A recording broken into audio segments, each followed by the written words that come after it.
ونصلي ونسلم على رسول الكريم اما بعد فاعوذ باللہ من الشیطان الرجیم بسم اللہ الرحمن الرحیم۔ محترم جناب مہمان خاص میر محمد آصف لہڑی صاحب، محترم جناب ریڈیو چھتر عبدالغفار بمکی صاحب، محترم جناب نذیر احمد بمکی صاحب اور دیگر اساتذہ، مہمان گرامی اور عزیز طلباء، السلام علیکم ورحمۃ اللہ وبرکاتہ۔ الحمدللہ تعالی اللہ رب العزت جل مجدہ کا شکر بجا لاتے ہیں کہ آج ہم یوم اقبال کی اس تقریب میں شریک فرما ہیں۔ یقیناً یہ اللہ رب العزت کا فضل اور آقا صلی اللہ علیہ وسلم کی کرم نوازی ہوتی ہے کہ ہم اللہ تعالیٰ کے نیک برگزیدہ منتخب شدہ بندوں کا جب ذکر کرتے ہیں تو حقیقی معنوں میں دلوں کو سکون میسر ہوتا ہے، کیونکہ اقبال رحمۃ اللہ علیہ وہ شخصیت جو حقیقی معنوں میں اللہ رب العزت کے منتخب شدہ بندوں میں سے ایک خاص بندے تھے۔ آپ نے اپنی شعر و شاعری کو ایک میسج کا ذریعہ بنایا۔ اگر حقیقی معنوں میں دیکھا جائے، آپ کی تعلیمات میں جو رنگ نظر آتا ہے وہ اللہ رب العزت کی بارگاہ سے الہام شدہ ہے، یعنی آپ کی شخصیت پر، آپ کے دل پر تمام تعلیمات جو شعر و شاعری کی صورت میں ہے وہ القا کی گئی ہے، الہام کی گئی ہے۔ تو یقیناً جب اللہ رب العزت کی طرف سے بارگاہ سے اگر کوئی چیز القا کی جائے، الہام کی جائے، تو وہ بڑی متاثر کن ہوتی ہے، وہ لوگوں کے دلوں پر اثر رکھتی ہے۔ آپ کی تعلیم سے مردہ دل زندہ ہو جاتے ہیں۔ آپ خضر حیات ہیں، جہاں خضر علیہ السلام کا نمود ہوتا ہے وہ مردہ چیزیں زندہ ہو جاتی ہیں۔ تو اسی طرح آپ کی تعلیم بھی خضر حیات، آپ کی شخصیت بھی خضر حیات۔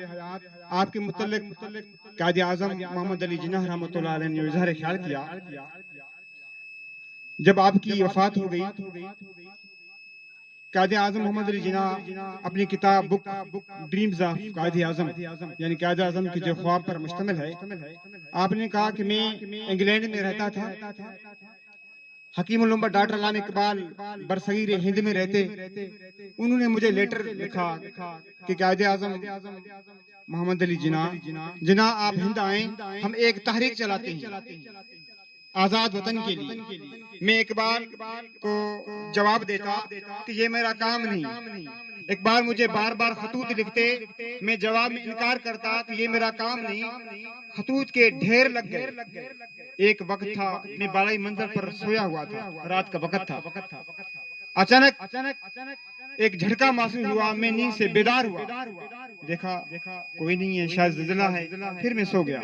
جب میری آنکھ لگ گئی تو پھر دوبارہ ایک ایسا جھٹکا محسوس ہوا کہ میں نیند سے بیدار ہوا، میں نے کہا شاید زلزلہ ہے۔ میں اپنے کمرے سے نکل کر جب فیملی کے کمرے میں گیا، وہاں دیکھا تو فیملی ساری سوئی ہوئی تھی۔ میں نے کہا شاید یہ میرا وہم ہے، اگر زلزلہ ہوتا تو سارے اٹھ جاتے۔ پھر میں سو گیا، آنکھ لگ گئی، ایک زوردار جھٹکا آیا، میں اٹھا تو پورا کمرہ روشن و منور ہو گیا۔ وہ دیکھا ایک عظیم نورانی و حسین و جمیل شخصیت میرے سامنے تھی۔ میں نے کہا ہاؤ آر یو، آپ کون ہیں؟ فرمایا ہری پراف محمد پیس بی اپون ہم صلی اللہ علیہ وسلم، میں آپ کا نبی مکرم صلی اللہ علیہ وسلم ہوں۔ جناح فرماتے ہیں کہ میں آقا صلی اللہ علیہ وسلم کے قدموں میں گر گیا، آقا صلی اللہ علیہ وسلم کو بوسہ دیا۔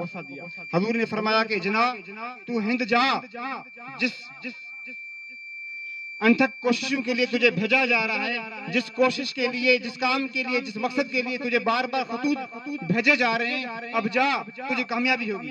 قائد اعظم فرماتے ہیں کہ میں نے پورا سامان لپٹ کر اپنے بستر باندھ کر جب میں ہند آیا، اقبال سے ملا اور اقبال کے ساتھ، اقبال کی رفاقت میں آ کر آزاد وطن کے لیے جب ہم نے انتھک کوششیں کی تو وہ آزاد وطن بن گیا۔ اقبال قائد اعظم فرماتے ہیں کہ حقیقی معنوں میں اقبال کا جو پاکستان بنانے کا جو تصور تھا وہ انہی کی بدولت تھا، انہوں نے منت تھا۔ قائد اعظم اپنی ایک کوٹیشن میں لکھتے ہیں کہ اقبال کی شخصیت عالمگیر ہے، وہ بڑے بلند پایا شاعر اور مفکر اعظم تھے، لیکن اس حقیقت کو میں سمجھتا ہوں کہ وہ بہت بڑے سیاستدان بھی تھے۔ دور حاضر میں اسلام کے بہترین اشارے تھے، کیونکہ اس زمانے میں اقبال سے بہتر اسلام کو کسی نے نہیں سمجھا۔ مجھے اس امر کا فخر حاصل ہے کہ میں ان کی قیادت میں ایک سپاہی کی حیثیت سے کام کرنے کا مجھے موقع مل چکا ہے۔ میں نے ان سے زیادہ وفادار رفیق اور اسلام کا شیدائی نہیں دیکھا۔ اب آپ دیکھیں، قائد اعظم محمد علی جناح اقبال کو اپنا سپاہی تصور کرتے ہیں، لیکن آج افسوس ہم ایسی عظیم شخصیات سے نہ آشنا ہیں، نہ بلد ہیں۔ وہ قائد اعظم محمد علی جناح جو خود عاشق رسول، جن کو عقل سات و سامنے خواب میں زیارتیں کروائی، اور خود اقبال رحمۃ اللہ علیہ بڑے عاشق رسول، صوفی، عارف باللہ شخصیت کے حامل تھے، لیکن ہم ان سے بھی ناشنا ہیں۔ آپ کی تعلیمات میں پیام مشرق، رموز خودی، اسرار خودی، بانگ درا، بال جبریل، ارمغان حجاز، فارسی میں بہت ساری کتب۔ آپ یقین جانیں جب ہم یہ چند اشعار پڑھتے ہیں تو یہ تو وہ اشعار پڑھتے ہیں جن کو ہم سمجھنے کی کوشش کرتے ہیں، لیکن علامہ اقبال کی تعلیمات کے جو انبار ہیں فارسی میں وہ بھرے ہوئے ہیں، لیکن آج ہم ان کا مطالعہ نہیں کرتے، اسی لیے تو ہم ذل و خوار ہیں۔ اگر آج اقبال کی تعلیم کو پڑھا جاتا، ملک پاکستان کا ہر بچہ انقلابی ہوتا، کیونکہ آپ کی فکر بھی عروج پر تھی۔ آپ کا جو علم تھا، بحر علم، بحر شوق کا جہاں ملاب ہوتا ہے، اس سنگم کا نام اقبال ہے۔